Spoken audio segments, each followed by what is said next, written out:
नमस्कार साथियों, मेरा नाम है आर.के. सिंह। संस्कृति आईएएस यूट्यूब चैनल पे आप सभी का स्वागत है। आज के एपिसोड में हम जिस घटनाक्रम की चर्चा करने वाले हैं ये बड़ा ही महत्वपूर्ण है और ये जुड़ता है सऊदी अरब से। कहा जा रहा है कि सऊदी अरब ने अपना डबल गेम चल दिया है।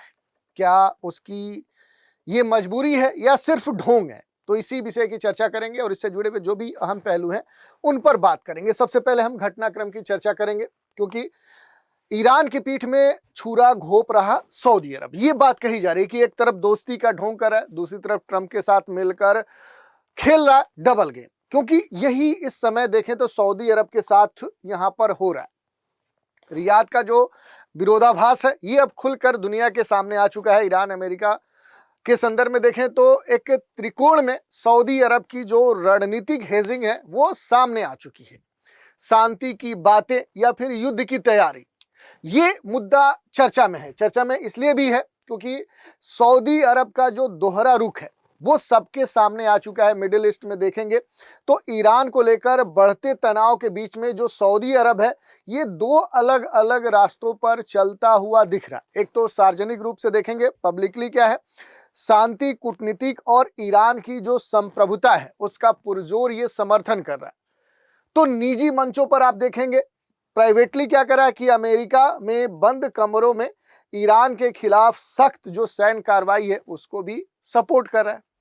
इससे सऊदी अरब की जो रणनीतिक मंशा है और जो भी विश्वसनीयता है उस पर अब सवाल खड़े किए जा रहे हैं। और यहाँ पर देखेंगे दो भाई दो बयान, विरोधाभास के जो भी प्रमाण है, क्योंकि जो क्राउन प्रिंस मोहम्मद बिन सलमान है ईरान पर हमले का सार्वजनिक विरोध और कूटनीतिक जो समाधान है उस पर जोर दे रहे हैं। सऊदी हवाई क्षेत्र का जो उपयोग है वो ईरान पर हमले के लिए नहीं होगा, इस तरह की बात कर रहे हैं।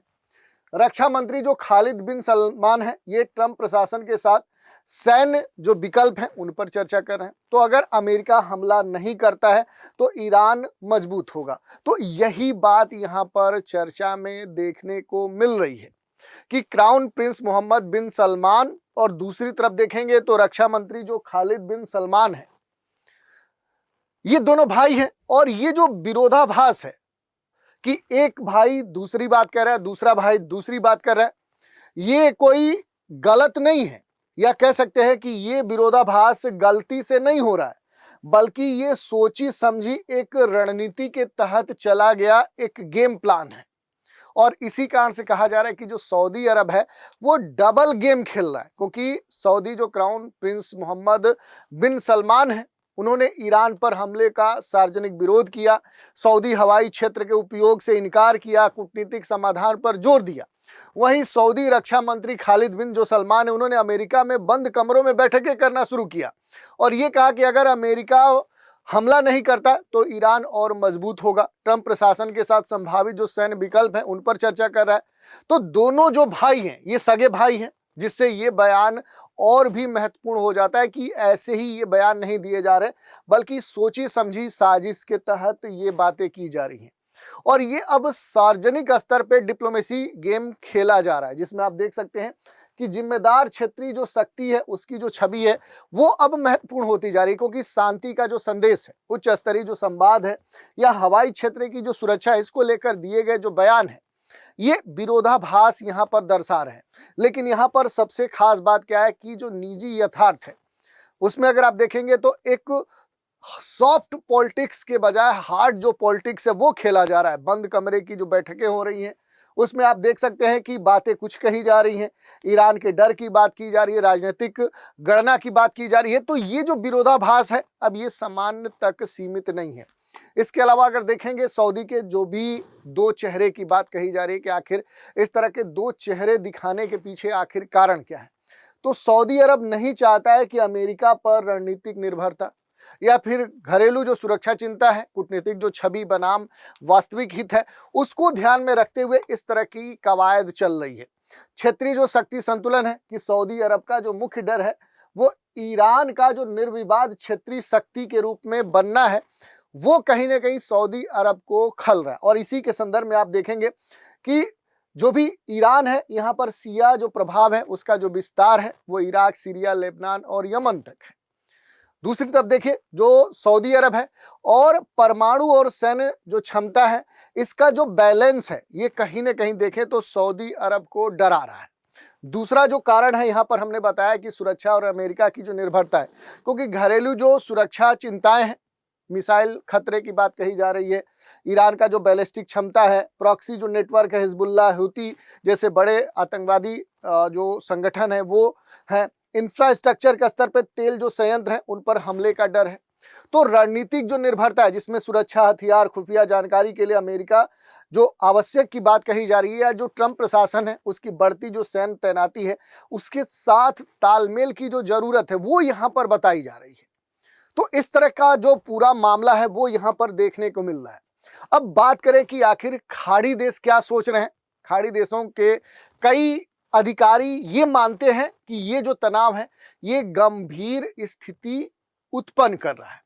अगर अमेरिका ईरान पर हमला करता है तो पूरे क्षेत्र में अनस्टेबिलिटी फैल सकती है, अस्थिरता आ सकती है, लेकिन अगर हमला नहीं करता है तो ईरान को पहले से ज्यादा मजबूत माना जा सकता है और वो मजबूती मिलेगी।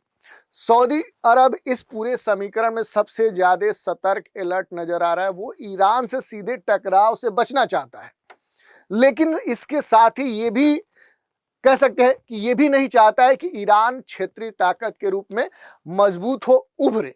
और यही दुविधा यहाँ पर देखने को मिल रही है। एक तरह से आप देखेंगे कि यूएस का जो एक्शन है, आप देखिए यदि अमेरिका हमला करता है तो इसका रिजल्ट क्या होगा कि क्षेत्रीय जो युद्ध है वो यहाँ पर देखने को मिलेगा। तेल आपूर्ति बाधित हो सकती है, आर्थिक जो अस्थिरता है वो इस पूरे क्षेत्र में देखने को मिल सकती है। दूसरी तरफ यदि अमेरिका हमला नहीं करता है तो ईरान खुद को विजेता मानेगा। रिजल्ट क्या होगा कि ईरान की जो सौदेबाजी है, उसकी जो ताकत है वो पहले से और बढ़ेगी। सऊदी अरब इस समीकरण में सबसे ज्यादा क्या है, चिंतित है, अलर्ट है। वो सीधा टकराव नहीं चाहता है, लेकिन वो ये भी नहीं चाहता है कि ईरान मजबूत हो।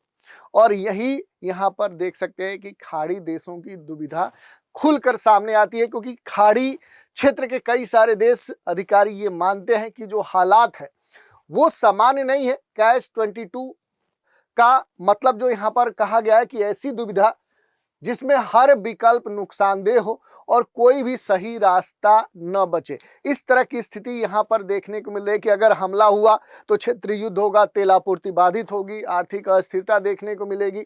और अगर हमला नहीं हुआ तो ईरान खुद को विजेता मान लेगा, उसकी सौदेबाजी की ताकत बढ़ेगी। खाड़ी देश जो है वो नो विन सिचुएशन में पहुंच जाएंगे। तो जो नो विन सिचुएशन है वो क्या होती है, वो यही स्थिति होती है जो हमने आपको बताया। और यहाँ पर जो एक दो चीजें हमें देखने को मिल रही है कि जो भी अंतर्राष्ट्रीय संबंध है उसके जो सिद्धांत हैं उसमें आप देखेंगे यथार्थवाद का सिद्धांत है कि राष्ट्र अपने राष्ट्रीय हित को नैतिकता से ऊपर रखते हैं। सऊदी का जो दोहरा रुख है वो शक्ति जो संतुलन है वो बनाए रखने का विशुद्ध प्रयास यहाँ पर किया जा रहा है।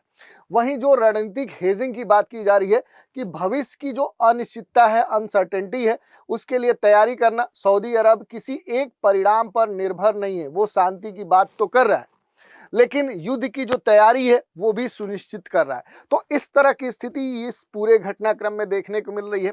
ये जो भी घटनाक्रम है, अगर इसके संबंध को हम भारत से जोड़कर देखें कि भारत के लिए क्या मायने रखता है ये पूरा घटनाक्रम, तो देखिए अर्थव्यवस्था और लोगों से ये पूरा घटनाक्रम भारत के संदर्भ में जुड़ता है, जिसमें भारत के लिए देखें तो जो ऊर्जा सुरक्षा, एनर्जी जो सिक्योरिटी है ये सबसे अहम हो जाता है, क्योंकि जो भारत है वो अपनी ऊर्जा जरूरतों का 80 से 82% क्या करता है, बाहर से मंगाता है। तो भारत अपने तेल जरूरतों का बड़ा हिस्सा खाड़ी देशों से भी आयात करता है।